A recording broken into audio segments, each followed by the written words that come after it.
I've decided this week that I'm going to take all of this from the propagator and put it in the polytunnel. So I'll come back to you on Saturday and tell you what I've got out of the propagator now.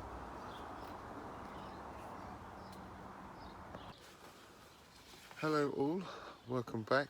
Thanks for your comments, subs and likes. If you haven't subbed yet, bell's down that corner. Click on the bell, click on all, and you'll get my notifications. Alright, today I'm going to give you a bit of a polytunnel tour. I've got a few things to plant out as well, so I'll tell you about them as we go along and what I'm going to do. So, right, let's get on with it. Let's start at this end. This is my cauliflower snowball in a pot that I put the rotted compost in when I planted. It's doing really well, and I must admit, I just had a look and there is a little curd in there just starting. I don't know whether I don't want to disturb it too much, but there is a curd in there. I don't know if you can see it. No, you can't see it, but there is a curd starting, so I'll let that get on with that. These are the marigolds, obviously, and these are my tomatoes. Big rainbow, and there's some sun gold in here as well. They're going to need to be planted out pretty soon as well. And I'm very surprised with these. This half is my runner beans that I saved for 4 years. They've really caught on with my French climbing bean, Goldfield. So then I'm surprised with them because they've more or less caught up now. They were very slow to start, but they've caught up like a storm. This is my winter radish that I said I was going to plant. I've got 1, 2 just starting to come through there. And I've got my broccoli. I'm going to be planting these out today. So we'll put half a dozen of them up there. These are my honeydew strawberries. I really need to get them in a trough. I'm pretty sure that's a cauliflower. And these are my corn marigolds. They've come up quite quick. They're getting quite tall now, as you can see. Some more marigolds. Another broccoli. And this is that cocoa yam that I said about last week. Right, let's go through what I bought from my propagator's off now, so I've got everything out here now from the propagator. So these are my cucumber telegraph. These ones, I think these are the ones that I put the mycorrhizal fungi in, these 2 big ones. They're doing quite well actually. And these are the other telegraph that I just planted out without any mycorrhizal fungi. So these 2 are good ones, but them 2 not so good. So yeah. And this is the cocoa yam that I just bought out Tuesday from the propagator. And as you can see, the leaves are starting to come on that one. So hopefully this one's starting to grow as well. So yeah, will we ever get any cocoa yams from them? We will see. But these are going to have to go in quite a big pot in the polytunnel, because I think they're going to like a lot of heat because of where they come from. And these are my sweet peppers. I have got yellow pointed, red pointed, orange pointed. I thought I had another one. And I've got some orange pointed at the back there. And I've got some sweet banana. But I was going to cut the top off, but if you look at this one, I'll show you, I can get it out. If you look at this one, it needs staking really, but if you look at this one, you can see that it's already broke at the top and it's got some flowers on already, so yeah, I probably won't cut the top off that one, but if I've got one like this, I'm probably going to cut it or prune it down to there. One sec. Just get your scissors basically and just, nah, let's do it down there. Let's be a rogue. Let's do it down there. Just like that. Get rid of that bit. And hopefully I should get some growth spurts in there that look like this. So to get more shoots coming from the sides and a bit at the top as well. So I've got a few of them to go through, so I'll go through them now and I'll come back and I'll show you. Blimey, it's not focusing. Right, I've topped some of these peppers. These ones have obviously been topped. These ones I've left because they've already broke at the top. So I'm just going to leave them as they are. And obviously I've pruned them off. And this is what I've taken off. So, right, I'm going to grab some of these broccoli and take you outside and show you where I'm going to plant them. I've got a bit of an idea for them as well, to protect them from the slugs. So I'll show you that first, then I'll take them out and plant them. I was watching Cliff from Castle Hill Gardens last week. He came up with a good idea, so I thought I would borrow his idea and use it for something else. But what he was using was these. They're water containers that you put in like an office and what have you. So obviously I've got these from our yard. What I'm going to do is cut the bottom off and use them as a cloche. So yeah, I'll get this cut off and I'll show you. This was the sort of the idea, to put the broccoli up in one of these.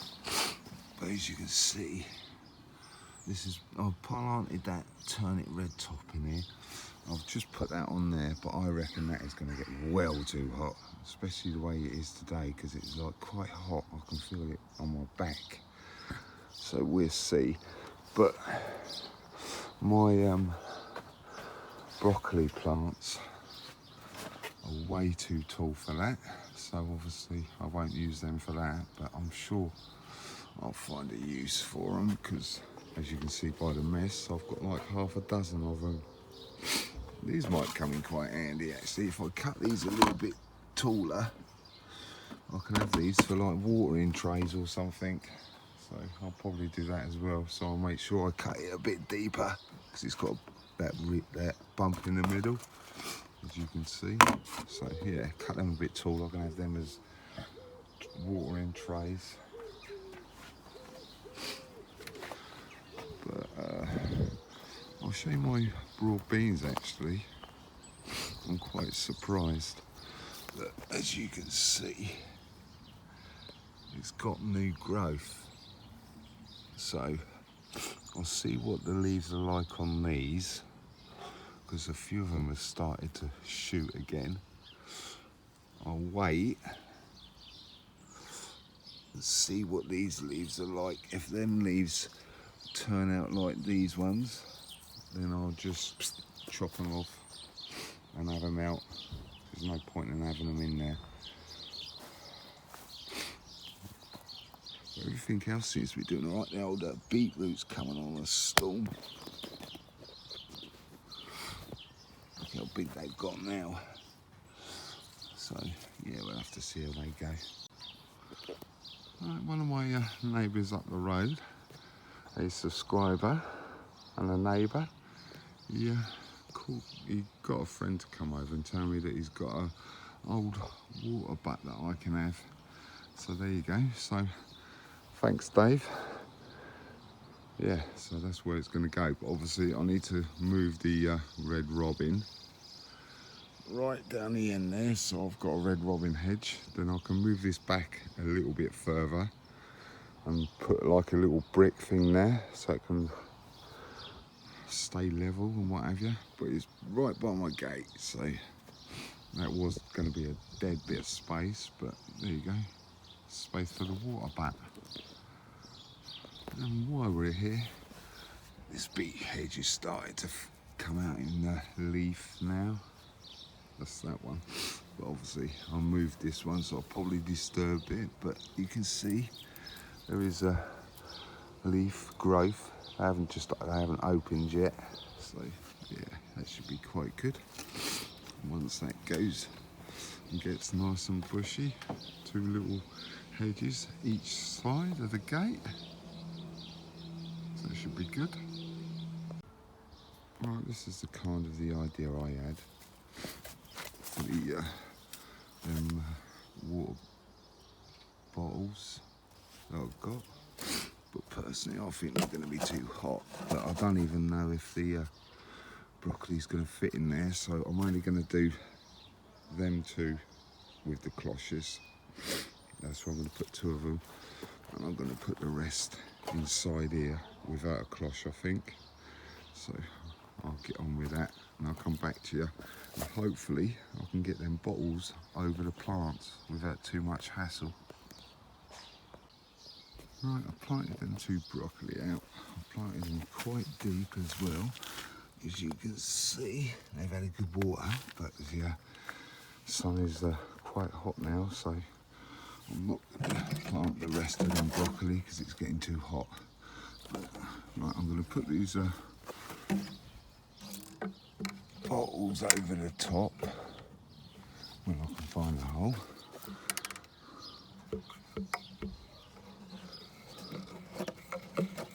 See, I'm not too sure whether that's going to work. Let's see what happens, because the leaves are touching the side, but hopefully when it picks up, the leaves will pick up a bit more like this when it gets used to being in the tub. But it's not the end of the world if it doesn't work. It's only an experiment, really. So yeah, I'll get this other cloche on here, then I'll come back to you. I managed to get this smaller one in more or less properly, so it's not really touching the sides. All I've done is held the leaves as far at the top as I could and held them together. Then I just slid the water bottle over the top and held my hand like that, so I just followed it down. So I just tried to keep all the leaves off the edges. Did all right on that one. I redid this one and it's a little bit better now, so we'll see how we go. Right, this bottle must have been here a couple of hours already, I suppose, and as you can see, the condensation has started building up already, so we'll see. I'll leave this on here till next week and see how we're doing underneath the plant. I'll show you now, then I can show you in a week's time, and then you'll see the difference. Right, there you go. Off that leaf up there, that's already started standing up like that since I put the cloche on. So there you go, that's what it's like now. I'll come back in a week, I'll leave that on there, and then we'll be able to see the difference. But this is my rhubarb champagne. I'm quite surprised. I did start wondering if this was going to come through, to be honest, because I did bury it quite deep. when I built this bed. As you can see, what's that? Blimey, that's got to be 6 inches, I suppose. Yeah, that's got to be 6 inches. And I topped it right up with stuff. If you haven't seen that video, I'll leave it up in the corner at the end, and you can see what I topped up with this bed then. So yeah, that's good. I'm glad that's coming back through now. Because my water pressure is so poor here, it doesn't even reach up to the top of the garden no more, because mate, he's had loads of conversions up the top and he's put a water tap outside and what have you. So my water doesn't reach up to here now. So I have to get this container, take it to where my hose can go, which is like my little one, and fill it up. And it probably takes 20 minutes, I think it is, to fill it up from totally empty. So yeah, so I drove a bit of a tidy up in here. And when I was cutting these bottles off, I left these like this. As you can see, it's got quite a nice bit of depth in there, and it just so happens these are my chili pots. Peppers, sorry, my peppers pots that I'm going to use. If you look, they just fit inside there. So yeah, that's good. No wastage at all from one of them bottles. So totally recycled. So I think that's quite good. A quick look at the wisteria. Hopefully this will be more flowers out next week. So yeah, we'll see, won't we? But it's doing quite well at the moment actually. So can't complain at that. Quite a lot of flowers and not much leaf, which is what you want really if you're growing a wisteria. Right, that's going to be it for this week. So next week, in the week, if it's not too hot in the evenings when I get back from work, I'll plant the rest of them broccoli out. What else can I do? I'm going to do a video actually of me planting them French climbing beans and my broad beans, and me putting them the frame up for them. What else am I going to do? I need to get these tomatoes out as well. So there's quite a lot to do, but I've had a change of mind about the hose thing, but we'll come to that when I come to plant them. Right, thanks for watching, commenting and subbing. If you haven't subbed yet, bell's down in that corner. Click on the bell, click on all, and you'll get my notifications. It's free. Right, catch you next Saturday. Bye.